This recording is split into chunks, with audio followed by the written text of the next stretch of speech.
وہ مکھن سلطان کی طرف دیکھ رہی تھی جو اس طرح اس بات میں سر ہلا رہا تھا جیسا کہ سب کچھ سمجھ گیا ہو کہ اس کو کیا کرنا ہے۔ تم فکر نہ کرو ماں، جو سوچا ہے وہی ہوگا، اور تم دیکھنا کہ یہ گاؤں تو کیا، آس پاس کے سبھی گاؤں والے ہمیں اپنا مائی باپ کہیں گے۔ مکھن سلطان کے بگڑے تیور بتا رہے تھے کہ اس نے اب کی بار بھاگی کے خاندان کے لیے کچھ ایسا سوچا ہے کہ گاؤں والے ان کے نام کی دہشت اور خوف کی لپیٹ سے کبھی بھی باہر نہ نکل پائیں گے۔ وہ جانے لگا تو سائی سلطان نے پہلی بار زبان کھولی۔ کچھ مجھے بھی تو بتاؤ، تم ماں بیٹا مل کر کیا کھیل کھیلنے لگے ہو؟ گلیوں کی راکھ اڑا کر ہمارے سرود تک پہنچ گئی ہے سلطان سائی، اور تم ہو کہ یہ بھی نہیں معلوم کہ سر کالا ہوا ہے یا منہ۔ سائی سلطان کو نور العین کی بات سن کر بہت غصہ آیا، لیکن وہ اس وقت مکھن کی موجودگی میں کچھ نہ بولا تو نور العین دوبارہ مکھن سے مخاطب ہوئی۔ آج کی رات پورے گاؤں میں روشنی ہونی چاہیے مکھن سلطان۔ وہ مکھن سلطان کے برابر کھڑی تھی، لیکن سائی سلطان ان کی تمام پلاننگ سے بے خبر ان کے چہرہ دیکھ رہا تھا۔ تم فکر نہ کرو ماں، اتنی روشنی ہوگی کہ پورا گاؤں آسمان والوں کو اوپر سے ایسے نظر آئے گا جیسے کہ رات میں سورج اس گاؤں پر اترا ہے۔ دونوں ماں بیٹے نے ہلکا سا قہقہا لگایا تو مکھن سلطان باہر چلا گیا۔ نور العین واپس آ کر سلطان سائی کے پاس بیٹھ گئی۔ وہ اس کی آنکھوں میں دیکھتی ہوئی بولی، ایک چڑیا تمہارے قابو نہیں آ رہی سلطان سائی، تم تو بڑے بڑے باز مارنے کے دعوے کرتے ہو۔ آخری فقرہ اس نے اپنی جوانی کی طرف اشارہ کرتے ہوئے کہا تو سائی سلطان جل کر بولا، باز میری دسترس میں ہے، جبکہ چڑیا کے گھونسلے کے ارد گرد سانپ کا بسیرا ہے جو اس کی رکھوالی کرتا ہے۔ نور العین مسکرائی اور بولی، جو سپیرا سانپ کا زہر نکالنا نہ جانے وہ صرف بین ہی بجا سکتا ہے۔ سائی سلطان کی توہین ہو رہی تھی، لیکن نور العین کی بات کا جواب دینا بھی ضروری تھا۔ وہ دانتوں کو بھینچتا ہوا بولا، تم نے مجھے ابھی ٹھیک طرح سے پرکھا ہی کہا ہے، میں وہ اژدہا ہوں جو تم جیسی چھوٹی چھوٹی ناگنوں کو زندہ ہی نگل جاتا ہوں اور ڈکار بھی نہیں لیتا۔ نور العین سائی سلطان کو حیرت سے دیکھنے لگی کہ ان 3 دنوں میں ایسا کیا ہو گیا کہ سائی سلطان بڑی بڑی ڈھانکے مارنا شروع ہو گیا ہے۔ وہ تنک کر بولی، چیلنج کر رہے ہو؟ ہاں، وہ مختصر بولا تو نور العین ایک بار پھر سخت لہجے میں اس سے مخاطب ہوئی، تو پھر جاؤ وہ کام کرو جو آج مکھن سلطان کرنے گیا ہے۔ یہ سن کر سائی سلطان کی آنکھیں حیرت کی شدت سے پھٹنے کے قریب پہنچ گئی۔ وہ نور العین کو بڑے اچنبھے سے دیکھ رہا تھا جو مسکرا رہی تھی۔ اس کی مسکراہٹ بتا رہی تھی کہ وہ بیٹے کے ہاتھوں وہ کام کروانے جا رہی ہے جو کسی بھی طرح درست نہیں ہے، لیکن وہ اپنی جگہ سے اٹھا اور سینہ ٹھوک کر بولا، میں دیکھتا ہوں کہ اس بار تم شہر کیسے جاتی ہو۔ نور العین کو شاید اس جواب کی توقع بھی نہ تھی۔ وہ ہنستی ہوئی بولی، شکر ہے جب نیچی اڑان بھرتے ہیں تو اس کا یہ مطلب نہیں کہ وہ کھلی فضا سے خوفزدہ ہے۔ شکار کرنے کے لیے دل چاہیے سلطان سائی، دل۔ وہ سلطان سائی کے سینے پر عین اس جگہ انگلی مارتی ہوئی بولی جس جگہ دل ہوتا ہے۔ اگر تمہارے پاس شکار کرنے کا دل ہوتا تو آج مجھے یہ کہنا نہ پڑتا کہ مکھن سائی تمہارا اپنا بیٹا نہیں ہے۔ یہ کہہ کر نور العین تو اندر کی جانب بڑھ گئی، مگر سائی سلطان زمین میں گڑا ہوا خود کو اس مجسمے کی مانند محسوس کرنے لگا تھا جس پر پرندے اپنا گھونسلہ بنا کر اپنی گندگی بھی پھینکتے ہیں۔ سائی سلطان کی مردانگی پر ایک ایسا دھبا نور العین نے لگایا تھا جو وہ کسی طرح بھی دھونے کے لیے بے چین ہو رہا تھا، لیکن آج جو کچھ نور العین نے کہا تھا وہ تو سلطان سائی کی زندگی کا سب سے بڑا تلخ سچ تھا۔ وہ آج تک یہی سمجھتا رہا کہ مکھن سائی اسی کا بیٹا ہے۔ نور العین اس کو مذاق مذاق میں تنگ کرتی ہے، لیکن زمین گھومتی اور آسمان سر پر آتا محسوس کر کے سائی سلطان اپنا سر پکڑ کر زمین پر بیٹھ گیا۔ اسے ہوش آیا تو اس نے اپنے ارد گرد دیکھا کہ نور العین کی بات کو کسی نے سنا تو نہیں، لیکن سامنے کھڑی سومیا کو دیکھ کر سائی سلطان کے مزید ہوش اڑ گئے۔ وہ پوچھ رہی تھی، کیا ہوا ابا جی، آپ کی طبیعت تو ٹھیک ہے؟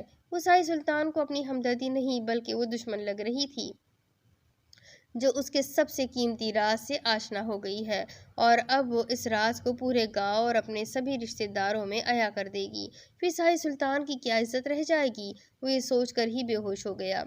سومیا اندر کی جانب منہ کر کے چلائی تو نور العین دوسری کامی عورتوں کے ساتھ بھاگتی ہوئی باہر پہنچی تو سائی سلطان کو زمین پر بے ہوش پڑے دیکھ کر اس نے پانی منگوایا اور سائی سلطان کے منہ پر پانی کے چھینٹے مارنے لگی۔ سومیا نے سانس